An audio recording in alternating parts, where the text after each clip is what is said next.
الكتاب على طائفتين من قبلنا وإن كنا عن دراستهم لغافلين صدق الله العظيم. الصلاة والسلام عليك يا سيدي يا رسول الله وعلى آلك وأصحابك يا سيدي يا رحمة للعالمين. أن تقولوا إنما أنزل الكتاب على طائفتين من قبلنا. یہ قرآن اس لیے اترا تاکہ تم یہ نہ کہو کہ کتاب تو ہم سے پہلے دو گروہوں پر اتری تھی. وَإِن كُنَّا عَن دِرَاسَتِهِمْ لَغَافِلِينَ، اور ہمیں ان کے پڑھنے پڑھانے کی کچھ خبر نہ تھی. تو اس آیت کے اندر بتایا گیا کہ یہ قرآن اس لیے نازل کیا ہے تاکہ تمہیں یہ کہنے کی گنجائش ہی باقی نہ رہے کہ اللہ عز و جل کی کتابیں جیسے تورات و انجیل تو ہم سے پہلے کے دو گروہوں پر یعنی یہودیوں اور عیسائیوں پر اتری تھی. ہماری عرب کی سرزمین میں نہ تو کوئی رسول آیا اور نہ کوئی کتاب. پھر جو کتابیں تورات و انجیل آئیں وہ ہماری زبان میں نہ تھیں اور نہ ہی ہمیں کسی نے ان کے معنی بتائے. پھر ہم ہدایت پر کیسے آتے؟ اللہ تعالیٰ نے قرآن کریم نازل فرما کر بتا دیا کہ اب تمہارا کوئی عذر باقی نہ رہا اور تم یہود و نصارہ کے محتاج نہ رہے. اللہ نے تمہیں نبی بھی عطا فرمایا، تمہیں کتاب بھی عطا فرمائی، تمہارے یہ عذر بھی ختم. اب فرمائے کہ اس قرآن کو پڑھ کر اس سے ہدایت حاصل کرنی ہے. او تقولوا لو انا انزل علینا الکتاب لکنا اہدی منہم، یا تم یہ نہ کہو کہ اگر ہم پر کتاب اترتی تو ہم ان سے زیادہ ہدایت یافتہ ہوتے. تو اس آیت کا شان نزول یہ ہے کہ کفار عرب کی ایک جماعت نے کہا تھا کہ یہود و نصارہ پر تورات و انجیل نازل ہوئی مگر وہ بے عقل ان کتابوں سے ہدایت حاصل نہ کر سکے. ہم ان کی طرح خفیف العقل اور نادان نہیں ہیں، ہماری عقلیں صحیح ہیں اور ہماری عقل و ذہانت اور فہم و فراست تو ایسی ہے کہ اگر ہم پر کتاب اترتی تو ہم ان سے زیادہ سیدھے راہ پر ہوتے. تو ان کے جواب میں یہ آیت کریمہ نازل ہوئی اور اس طرح ان کا یہ عذر بھی ختم فرما دیا کہ اگر ہم پر کتاب اترتی تو ہم ان سے زیادہ ہدایت یافتہ ہوتے.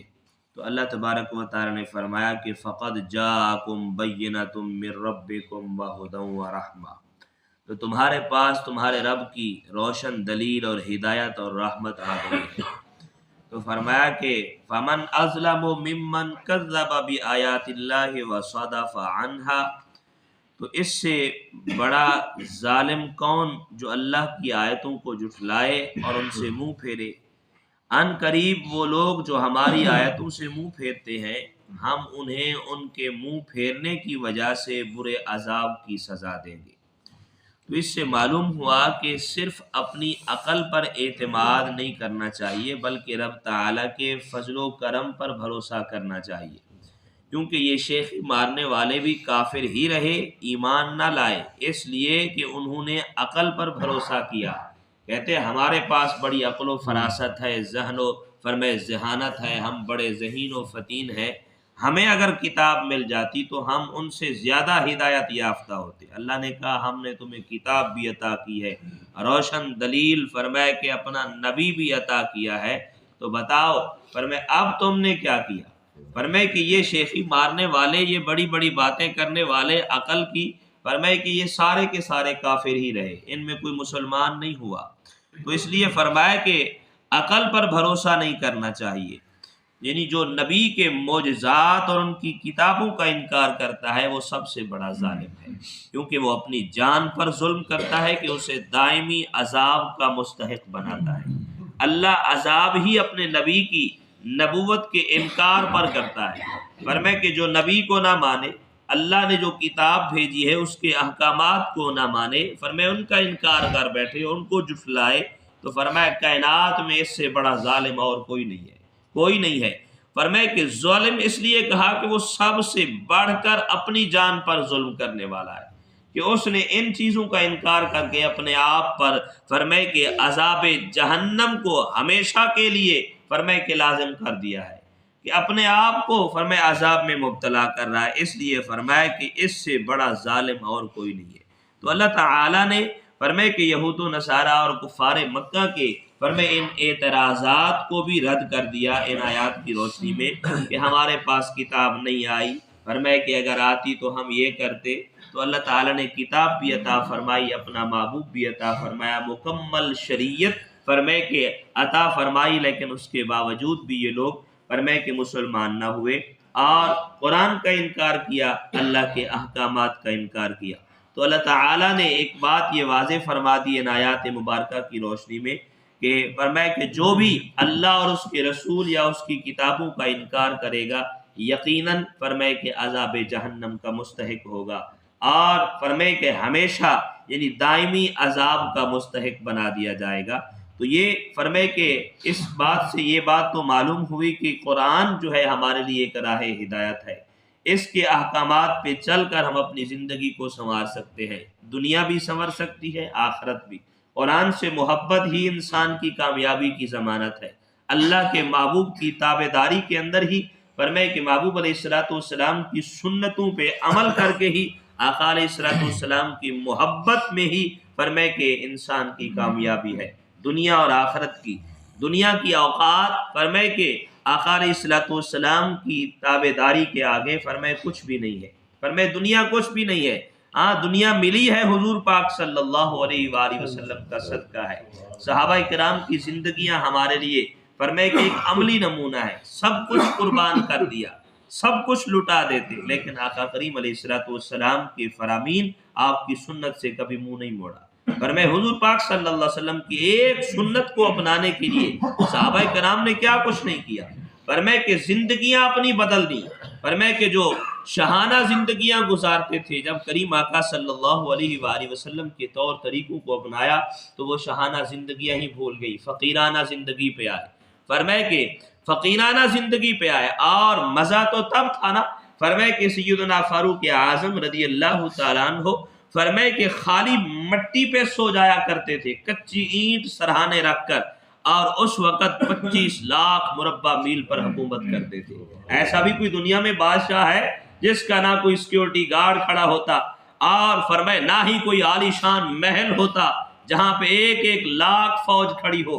ہاں مسجد نبوی کے دروازے کے اوپر فرمائے کچی اینٹ رکھی ریت کے اوپر سو گئے، فرمائے کہ ایسی سکون کی نیند جب شام کے فرمائے کہ اور رومیوں کے سفیر آئے، دیکھا، پوچھا، کہا تمہارا بادشاہ کہاں ہے؟ کہا ہمارا یہی بادشاہ ہے، یہی بادشاہ۔